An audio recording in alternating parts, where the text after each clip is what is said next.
हिंदी मराठी भाषा को लेकर महाराष्ट्र में एक बार फिर से विवाद गर्मा गया है, क्योंकि परिवहन मंत्रालय की तरफ से जो नोटिफिकेशन निकाला गया था कि ऑटो और टैक्सी चालकों को मराठी सीखनी है, उसकी मियाद भी खत्म हो गई है और अब आरटीओ ग्राउंड स्तर पर आकर कार्रवाई करना शुरू कर चुका है। इसी तर्ज पर कई उत्तर भारतीय ऑटो चालक हैं जो आज सुबह से ही कई अलग अलग लोकेशंस पर, खासतौर पर एमएमआर रीजन में आंदोलन कर रहे हैं। हमारे साथ इस वक्त कांग्रेस के वरिष्ठ नेता नसीम खान है। सर, अखिलेश यादव का भी कल एक ट्वीट आया है। उनका कहना है कि उत्तर भारतीय नेता, खासतौर पर बीजेपी को उन्होंने टारगेट किया है, वो महाराष्ट्र में कुछ नहीं कर रहे हैं, अपने लोगों के लिए कुछ नहीं कर रहे हैं। आपका भी एक चेहरा उसी प्रकार से बना हुआ है, उत्तर भारतीय नेता की छवि है आपकी।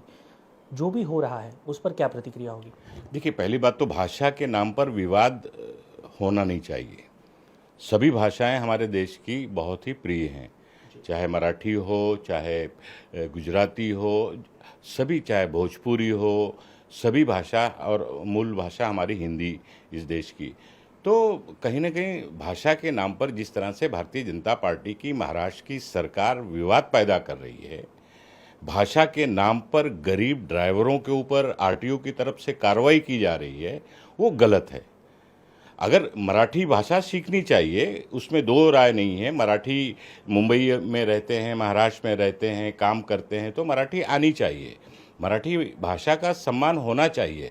लेकिन भाषा के नाम पर इस तरह का अत्याचार गरीबों पर, रिक्शा ड्राइवर पर, टैक्सी ड्राइवर पर, जो आरटीओ सरकार की गाइडलाइन के मुताबिक आरटीओ कर रही है, वो गलत है।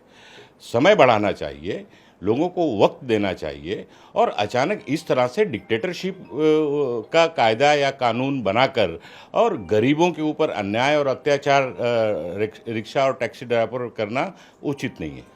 प्रताप सरनाईक का कहना है कि सर 1989 का रूल है, हम कोई नया इम्प्लीमेंट नहीं कर रहे, ये तो पुराना नियम है, उसी को बस उसमें थोड़े से फेरबदल हैं और उसी आधार पर ये कार्रवाई हो रही है। अब नहीं तो उनको, भारतीय जनता पार्टी के सरकार के मंत्री को थोड़ा बहुत ये फेरबदल करने की आवश्यकता क्यों पड़ी है? क्या मुंबई और महाराष्ट्र में रहने वाले लोग, मुंबई और महाराष्ट्र की तरक्की में लोग सभी का योगदान है, और इस तरह से गरीबों को तुम अपनी राजनीति करने के लिए भाषा के नाम का दुरुपयोग कर रहे हो। भाषा के नाम पर नफरत पैदा करने की राजनीति मुंबई और महाराष्ट्र में बिल्कुल नहीं चलेगी। ये छत्रपति शिवाजी महाराज, शाहू महाराज और बाबा साहेब अम्बेडकर का राज है और देश है।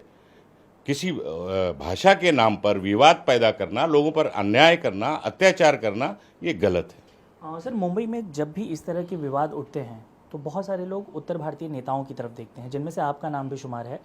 तो ऐसे में आप क्या कदम उठा रहे हैं? क्या आप कोई मुलाकात करेंगे? क्या आपकी तरफ से कोई बात रखी जाएगी सरकार की तरफ? नहीं, बिल्कुल। हम लोग ने मैंने इसके पहले भी मांग की है महाराष्ट्र की सरकार से कि इस तरह से जो आप कायदा थोप रहे हैं गरीब रिक्शा और टैक्सी ड्राइवरों के ऊपर, वो गलत है, इसे वापस लेना चाहिए। इस तरह से कायदा और कानून को कड़ाई से लागू करके और लोगों पर अन्याय करना, रिक्शा ड्राइवर, टैक्सी ड्राइवर, धमकी दी जा रही कि आपका बैच कैंसिल कर दिया जाएगा, आपका लाइसेंस रद्द कर दिया जाएगा, आपके ऊपर 10,000, 15,000 की पेनल्टी लगाई जाएगी, तो ये गलत है। लोग इसका विरोध कर रहे हैं। विरोध भाषा का नहीं है, विरोध भाषा के नाम पर जो राजनीति महाराष्ट्र की बीजेपी शिवसेना सरकार कर रही है, उसका है। सर, एक आखिरी सवाल होगा। इस वक्त कई जगहों पर हम देख रहे हैं कि आंदोलन शुरू हो गए हैं। जगह जगह पर ऑटो रिक्शा टैक्सी ड्राइवर्स गाड़ियों को रोक रहे हैं, रोक कर वो विवाद गर्माता जा रहा है, और अगर सरकार ने जल्दी कुछ नहीं किया तो ये विवाद और बढ़ेगा। ऐसे में ऑपोजिशन में होने के नाते आप लोग और क्या कदम उठाएंगे? देखिए, हम इस पर राजनीति नहीं करना चाहते, क्योंकि ये आम लोग, गरीबों से जुड़ा हुआ मुद्दा है। टैक्सी ड्राइवर, रिक्शा ड्राइवर जो 8 घंटा 12 घंटा मेहनत करके 2 पैसा कमा के अपने परिवार का जीवन व्यापन करता है, हम इस मुद्दे पर राजनीति नहीं करना चाहते। राजनीति भारतीय जनता पार्टी और शिवसेना की सरकार कर रही है, भाषा के नाम पर विवाद पैदा करके लोगों में भेदभाव डालना चाहती है।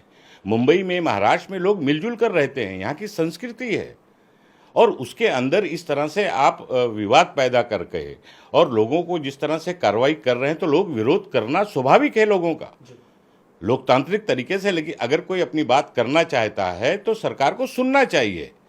ये सरकार गूंगी बहरी सरकार हो गई है। ये सरकार जंजियों की भाषा अब समझने लगी है। दिल्ली में जिस तरह से जंजी जब उतरे, लाखों लोग उतरे मैदान पे, तब सरकार को समझ में आई। तो महाराष्ट्र की सरकार को भी समझना चाहिए कि इस तरह की धर्म के नाम पर, भाषा के नाम पर राजनीति करना अब सरकार, बीजेपी की सरकार को बंद करना चाहिए। इंडिया टीवी से बात करने के लिए बहुत बहुत धन्यवाद। कैमरामैन संतोष ड्यूटी के साथ साकेत राय, इंडिया टीवी, मुंबई।